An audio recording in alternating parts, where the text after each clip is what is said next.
And so he says it's the easiest cut he's ever done, which is fantastic. I'm so happy to hear that. But he's stating his strength is going up. And to me, that is highly suspicious.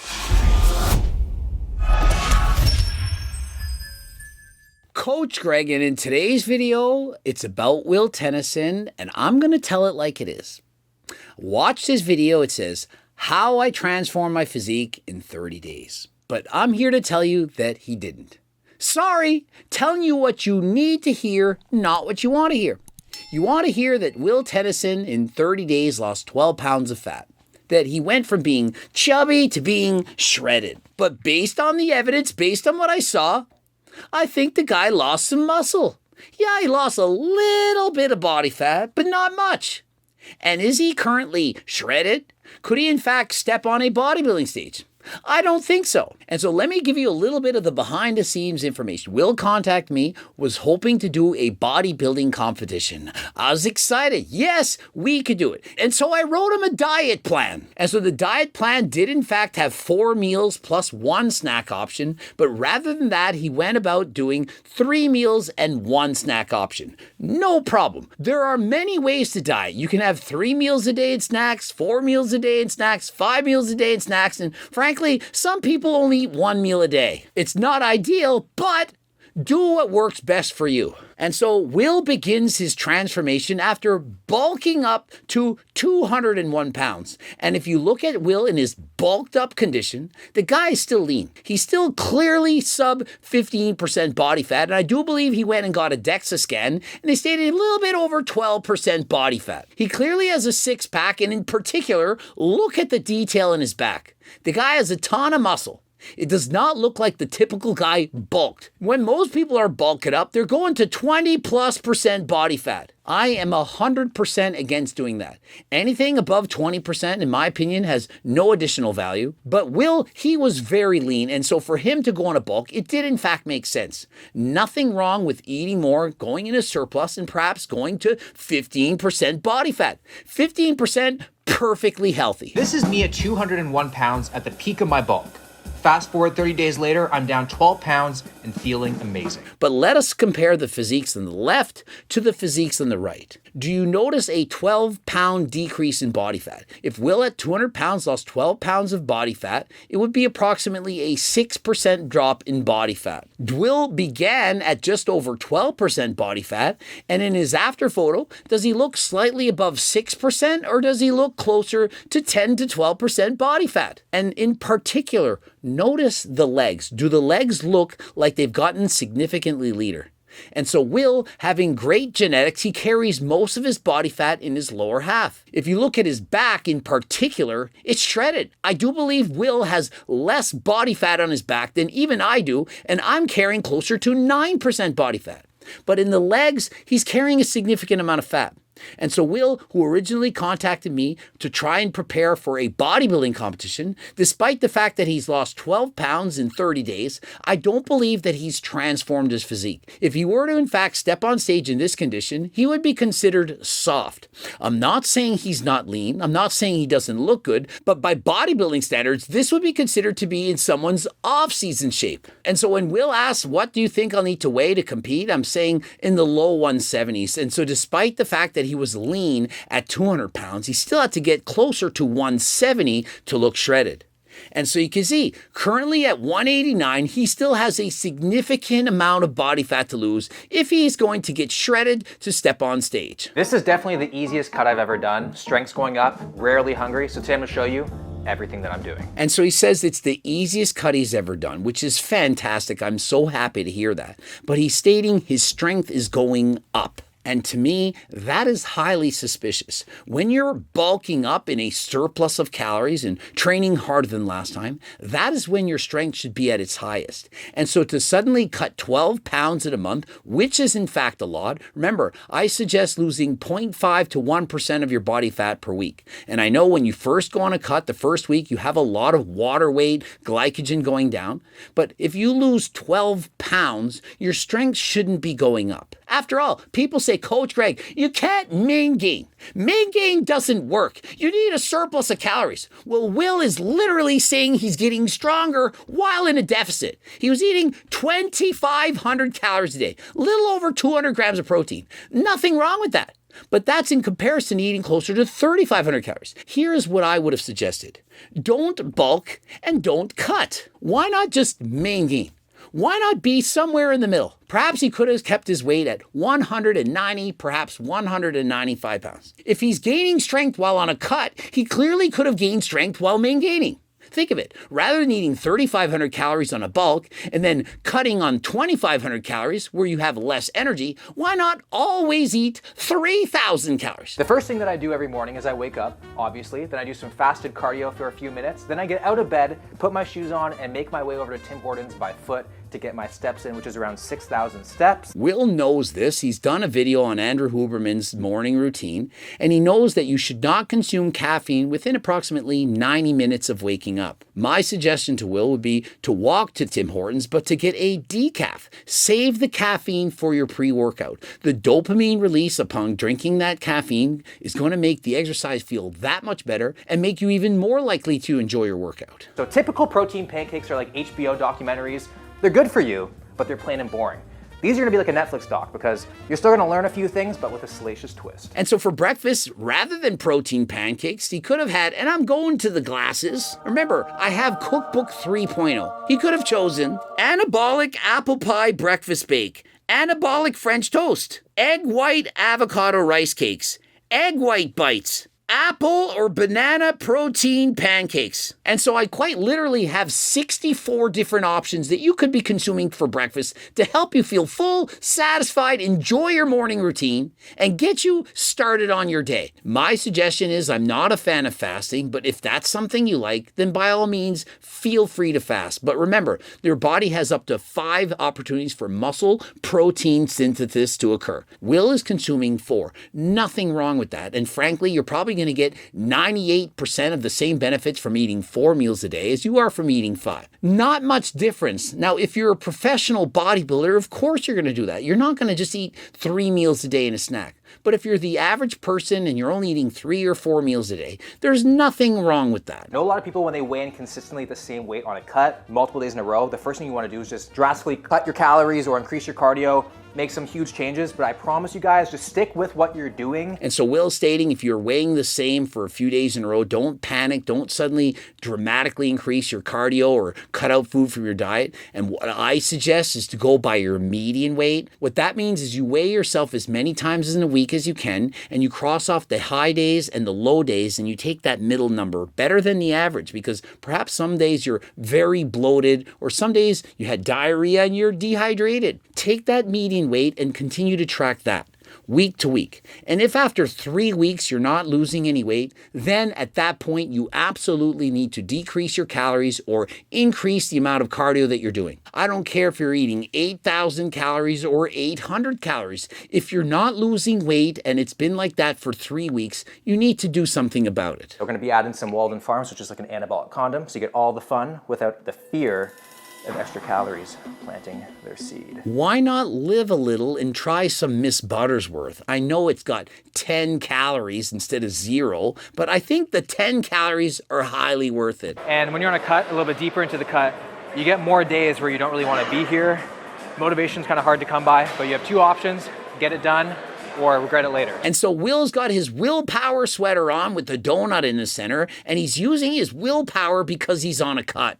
When you're on a cut, you don't have as much energy. He's stating he's doing less sets. Rather than doing 4, he's only doing 3. He doesn't have the calories, the nutrients to put in the same energy as he once had when he was on a bulk. That's the whole reason I don't want people to bulk and or cut. If you're main gaining, you can always do that. And so one sign to be aware of that you're in fact cutting too hard is if you can't do the same workouts as you once could. If you are used to going to the gym and you could do 4 sets per exercise, and now you don't have the energy, you can only do 3, you need to eat more. You're in too great of a calorie deficit. Remember, Will lost 12 pounds in a month. Had he lost 6 pounds in a month, he'd still have lost the weight, but perhaps he'd have more energy. Perhaps he could continue to do same workouts as he once did. When you're cutting, you have less food, which means you have less recovery, So why do the same amount of work if you're gonna have less recovery? So I kind of just drop it down to kind of manage my fatigue. And so that's the entire point. You shouldn't have less recovery. And if you're always maintaining, you're not going to have those periods with less recovery. But if you are experiencing less recovery, less endurance, then why not take GO2 Max? And so if you want more energy when you're on a cut to be able to perform your exercises harder despite eating less, then you want to take something that's natural, that does not revoke your natty status. It's not banned by WADA. Of course, you could take Cardarine, GW501516, but that's banned by WADA. It's not for human consumption. But this in fact is. And the main ingredient, NMN, shown in research to have dramatic improvements on cardio in both elite athletes and your regular couch potatoes. No matter who you are, you can benefit from NMN in GO2 Max. Code Greg, 10% off. I haven't had a single person with millions of followers write me back and say, hey, I never noticed it. Everyone is saying this is amazing. Imagine if I could tell you all the people that were using it. It'd be amazing. And so head over to my website right now and get it. Remember, it is in fact banned on Amazon, FDA banned it, so you can't get it there. But if you click the link in the description, use code Greg, get 10% off, you can pick up GO2 Max there. So here's what I'm looking like at 189 pounds right now.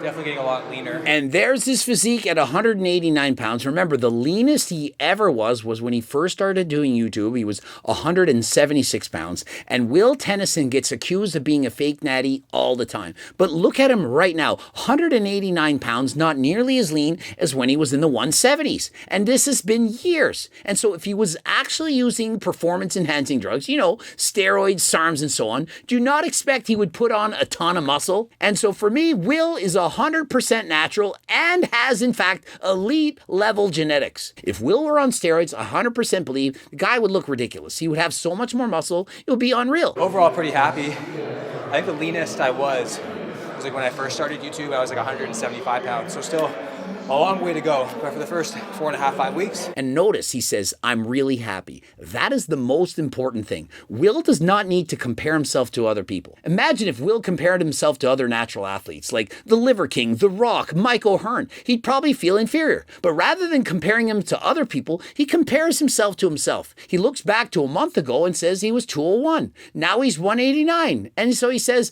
I'm very happy. I transformed my physique. And so although I see a guy who perhaps lost some muscle, lost some size, but he is in fact getting stronger, which is a great sign, I would encourage him to keep going. He's clearly doing it right. Now I'm doing 2,000 to 3,000 steps. I do this after every single workout.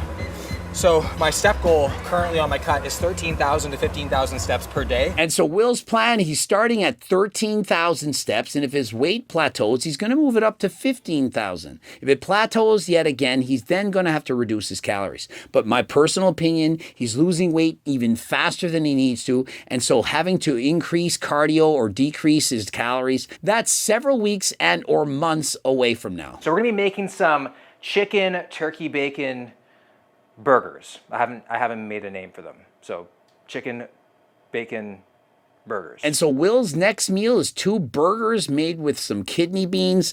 In total, 700 calories plus the tomatoes. And as I look at that, it doesn't appear to be very filling. I wouldn't be nearly satisfied from just eating that small quantity of food. My suggestion would be to add more vegetable on the side, some low-calorie vegetables to add more volume, perhaps asparagus or whatever your favorite vegetable may be. That allows you to be full. If you're not full when you eat, you're very likely going to want to binge. And remember, this is early on in his diet. He's only been dieting for 30 days. But as he continues to get leaner, approaches single-digit body fat, his hunger hormones from increased ghrelin, it's going to go through the roof. I think I make food taste too good on a cut. I just want to eat even more. I self-sabotage. That's what I do. And if you want all of your foods to taste too good on a cut, then pick up Cookbook 3.0. It makes sense, but trust me, it's not going to sabotage your diet. The reason is you can eat as much of it as you want. The recipes are made so much lower in calories and are filling, and so you can eat as much as you want of it and get satisfied and still lose weight. At the end of the day, it's calories in, calories out. If you're eating foods that make you full and are lower in calories, you're going to be eating in a deficit, And so therefore, you can eat as much of it as you want and still lose weight. When I'm on a cut, that means protein ice cream is back. So I used to be making protein ice cream with blueberries, but now on a cut, I swapped over to frozen strawberries because there's a lot less calories. Will's added back anabolic ice cream in his diet because it's so much easier to diet when eating anabolic ice cream. It's filling, it tastes amazing, and it's low in calories. And so he switched from having blueberries to strawberries. Why? Because strawberries are far lower in calories. And so imagine, every shake he's just as full, but has 50 calories less. It might not seem like much, but in 1 year, just switching from blueberries in your shake to strawberries will result in 5 pounds of body fat loss. These small tips, they really do add up. Think of it, 5 pounds less fat from switching from blueberries to strawberries. Now, I'm not saying not to eat blueberries, but when you're in a cut, a serious one, every little bit of help counts. Next thing we're gonna get is rice cakes. I'd like to get the sweet ones, like the caramel corn. And then I also get the savory tomato and basil ones. I put a Laughing Cow on these. And Will's out picking up rice cakes, and in Cookbook 3.0, there's a ton of recipes that involve rice cakes. Spicy shredded chicken on rice cakes, deli meat on rice cakes, smoked salmon rice cake sandwich, open-faced tuna rice cakes. And of course, the breakfast ideas, the French toast rice cakes, as well as those avocado rice cake sandwiches, open-faced and so on. And so tons of choices and opportunities for you to eat rice cakes in my diet. Sometimes desperate times calls for desperate measures. At nighttime when I get very hungry, my calories are done for the day, I'll take a used cucumber, chop it up, and then dress it with this. What I do with my diet plans, and if you've hired me for coaching, you know this, there's always a snack option available. Always. And so, for example, if a person said they want to eat 3 meals a day, such as Will's doing, I would have it set up like this. You have 3 meals a day plus 1 or 2 snack options up to a set number of calories based on their size and fitness goals. And so for someone like Will, it might be 1 or 2 snacks of up to 225 calories. And so there's always that opportunity available. And remember, no 2 days are alike. You can eat the exact same calories. You could have the exact same days. You did everything the same job, the same workout, everything. And one day you're simply hungrier than others. That is 100% normal. And so why does it make sense to eat the same thing every single day? Your prep coach is telling you, oh, you need to eat the same thing every day. These are your 5 meals. You don't get to choose. How does that make sense? Just because you're doing the same workout, doing the same activities, doesn't mean your body's burning the same number of calories. Some days you're hungrier than others. The diet that you're following should be one that you can follow for the rest of your life. And if you have to use willpower every day to stick to your diet, that is not a diet you can follow. That's a temporary Band-Aid fix. But eventually, when the Band-Aid comes off, what are you then going to do? Dinner time, and all I can say is, if you're from the South, look away, because we are making macaroni and cheese. Kind of. And so Will's got his own macaroni. He's got macaroni mixed with cauliflower. Obviously, the cauliflower is going to be a lot lower in calories, but probably not going to taste so good, but that's okay. He's on a diet. You have to make some changes. He says, I'd rather have a 7 on 10 every day than a 10 on 10 every once in a while. And so that may be up for debate, but if you want, you can get Cookbook 3.0. Have a rich and creamy macaroni, arguably better than the real thing. And so when you get Cookbook 3.0, don't forget to try all these new and amazing, delicious recipes. And another thing I did with Cookbook 3.0 is I listed out my top 10 favorite recipes, so you can see that from my own page, as well as Allie's top 10 recommended. Remember, Allie is a meatless eater. She can't eat steak, which she loves anymore. She loves animals too much. She got the pet pig Gertie, and so she doesn't want to eat animal meat. Interested in Cookbook 2.0, use code Greg to get 10% off, and we have a sale right now. Anyone that's buying Cookbook 2.0, you're going to get 35% off all the supplements that you add to your cart. And if you've already purchased one of my cookbooks in the past, as a thank you to you, I've sent you an email with a 50% off discount code. And so you can purchase Cookbook 3.0 for 50% off. Remember, we have both the digital copy and the hard copy. And so take your pick. If you get the hard copy, you're going to be sent the digital copy right away. And then the hard copy is going to be mailed to you after. And so don't forget to go and check out Will's full video in total. I'm sure he's going to make more updates on his weight loss journey. ending it here. Subscribe, click the bell button, comment to boost the algorithm. Don't forget to watch one of the bloops. And of course, the cookbooks, training books, coaching plans by me and my team, the Circle Diet book, and the Harder Than Last Time clothing line, the tank tops, the hoodies, jogging pants, all that stuff. Head over to my website. You got no money? No problem. Head over to my website anyway. Free diet and training program. It's close to 50 pages. You get it for free. You enter your first and last name and your email address, and voila, it comes right to you. Be proactive with your health. Do 150 minutes of cardio, eat healthy, and until next time, I am out.